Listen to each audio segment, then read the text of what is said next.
La Masia Freixa ha sigut el lloc escollit per Esquerra Republicana de Catalunya per fer-hi l'acte central de campanya al Vallès Occidental.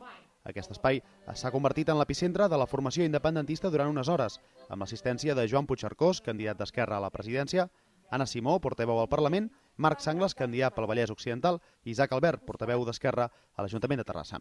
En un espai reduït, però proper a tots els assistents, els parlaments han servit per fer un repàs general als eixos centrals de la campanya.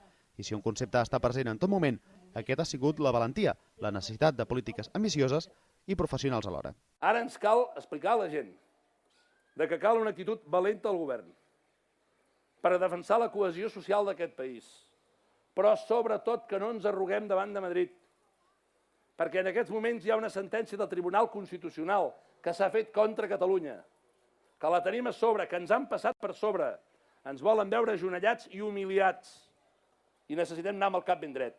Sangles, seguint amb l'ambició d'Esquerra per a les eleccions del 28 de novembre, ha traçat les vies per a una independència real, sòlida i, sobretot, internacionalment reconeguda.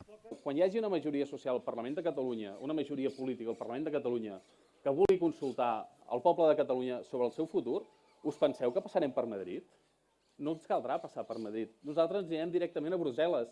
Brussel·les és qui ha d'avalar el procés d'independència d'aquest país. El bon temps i l'emplaçament han afavorit l'assistència de públic familiar i els nens han pogut gaudir de l'espectacle infantil a càrrec de Miki Jiménez en una festa que esperen els porti a mantenir Esquerra com a tercera força del Parlament.